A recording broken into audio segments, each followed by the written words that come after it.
గోడ మీద ఉండే ఆదివరాహస్వామి మూర్తి, ఆ వెంకటేశ్వరుడి మూర్తి, ఆయనకి నీరాజనం ఇవ్వడం, ఇవన్నీ ఒక్కసారి మానసికంగా చూసి ఈ శ్లోకాలు చెప్పారనుకోండి, వాడు ఆ రోజున గంగా సేతుయాత్ర సహస్రజం, వాడు 1000 మాటలు గంగా రామేశ్వరం యాత్ర చేసినట్టు వాడి ఖాతాలో వేయమన్నారు. ఎందుకని అంటే కలియుగంలో పాపం చేయడానికి ఎంత అవకాశం ఉంటుందో మనసు నిలబెట్టి ఒక్కసారి చూడగలిగి ఆ శ్లోకములు చెప్పినా అంత ఫలితాన్ని ఇచ్చేసేయమన్నాడు భగవంతుడు.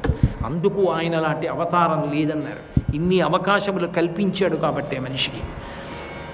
కాబట్టి వెంకటాద్రిగిరింతంతో ప్రార్థయేత్ పుణ్యవర్ధనం, ఆ కొండని స్తోత్రం చేసి అలా దర్శిస్తేట పుణ్యములు చెయ్యాలన్న ఊహ పెంచుతుందిట. స్వర్ణాచల మహాపుణ్య సర్వదేవ నిషేవిత, శ్రీ వెంకటాచల మహాత్మ్యంలో తరిగొండ వెంగమాంబ గారు అంటారు, దేవతలకు బంగారు కాంతులతో కనపడుతుంది, అందుకని దాన్ని హేమాద్రి, కనకాద్రి, స్వర్ణాద్రి అని పిలుస్తారు. అక్కడికి వెళ్ళి యోగసిద్ధితో ధ్యానంలో కూర్చున్న వాళ్ళకి జ్ఞానం కలుగుతుంది, అందుకని దానిని జ్ఞానాద్రి అంటారు. అక్కడికి వెళ్ళి అడిగిన వాళ్ళకి అవసరాలు తీరుతాయి, అందుకే దానిని చింతామణి అని పిలుస్తారు. లోకంలో చింతామణి కోరికలు ఎలా తీరుస్తుందో అది కూడా అలా తీరుస్తుంది, చింతామణి అని పిలుస్తారు ఆ కొండని. అందుకే అనేక పేర్లతో పిలువబడినటువంటి కొండ పుష్కరాద్రి అంటారు. ఎన్ని పుష్కరాలు అక్కడ ఉన్నాయో, తీర్థాద్రి ఎన్ని తీర్థాలు ఉన్నాయో, ఇన్నిటితో కూడుకున్న కొండ. ఆ కొండని ఒకసారి చూస్తే చాలు. స్వర్ణాచల మహాపుణ్య సర్వదేవ నిషేవిత, దేవతలందరూ కూడా ఉంటారట. తద్గోపురాగ్ర శిఖరాన్ని నిరీక్షమాణా స్వర్గాపవర్గ పదవీం పరమాశ్రయంతః మర్త్యా మనుష్య భువనే మతిమాశ్రయంతే శ్రీ వెంకటాచలపతే తవ సుప్రభాతం. ఆఖరికి స్వర్గలోకానికి వెళ్ళిపోతున్న జీవులు కూడా ఆనందనిలయ విమానం నుంచి వెళ్ళిపోతూ మాకు అక్కర్లేదు ఆ స్వర్గం, ఇక్కడ వదిలేయండి, మేము ఈ ఆనందనిలయ విమానం చూస్తూ బతికేస్తామంటారట, ఇక్కడ ఉండిపోతామంటారట. అంత గొప్ప క్షేత్రం.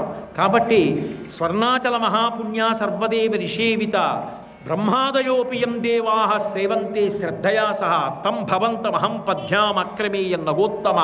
బ్రహ్మాది దేవతలు కూడా రాత్రి వచ్చి స్వామిని సేవిస్తారు. అఖండ దీపం లోపల వెలిగించిన వాడు ఆనంద నిలయంలో చతుర్ముఖ బ్రహ్మగారే.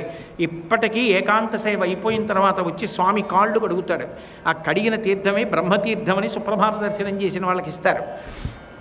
దేవతలందరూ వచ్చి ఆయనకి నమస్కారం చేస్తూ ఉంటారు. అక్కడ అఖిలాండకోటి బ్రహ్మాండ నాయకుడు, సమస్త జగత్తులను నిర్వహించేటటువంటి మహానుభావుడు, ఈతడు అఖిలంబునకు ఈశ్వరుండై సకల భూతములలో ఉన్నతా పొగలువాడితడు అంటాడు అన్నమాచార్యుల వారు.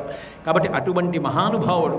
కాబట్టి తం భవంతమహం పద్భ్యామక్రమేయన్న గోత్తమ, ఓ వెంకటాచలమా, ఇంత పవిత్రమైన నీ మీద పాదములు పెట్టి తొక్కి పైకెక్కుతున్నాను, ఇంతకన్నా నాకు దిక్కు లేదు.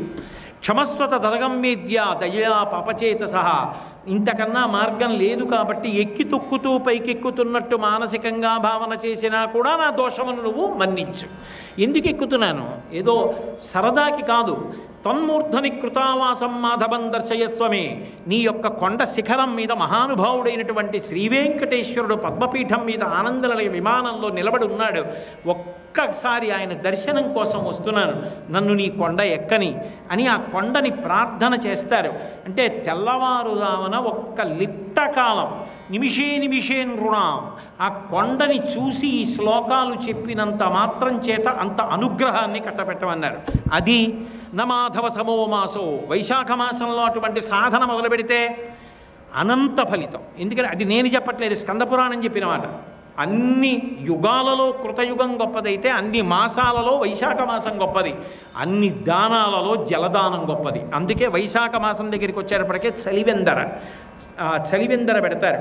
పెట్టి అందరికీ దాహార్తితో ఉన్న వాళ్ళకి నీళ్లు పోస్తారు. అదేం మామూలు విషయం కాదు.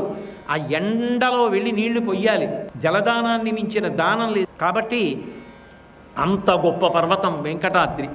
అటువంటి వెంకటాచలము, అటువంటి స్వర్ణాచలము, జ్ఞానాద్రి, హేమాద్రి, కనకాద్రి, జ్ఞానాద్రి, పుష్కరాద్రి, చింతామణ్యాద్రి, మీరు ఏ పేరుతో పిలవండి, ఆ పర్వతాన్ని స్మరించడం అనేటటువంటిది అంత గొప్పది. అందుకే వెంకటాచలము గురించి విన్నంత మాత్రం చేత సమస్త పాపములు తొలగిపోతాయని, శ్రీ వెంకటేశ్వరుడి యొక్క పరిపూర్ణమైన అనుగ్రహము కలుగుతుందని పెద్దలు చెప్తారు. సర్వం శ్రీ ఉమామహేశ్వర పరబ్రహ్మార్పణమస్తు. స్వస్తి.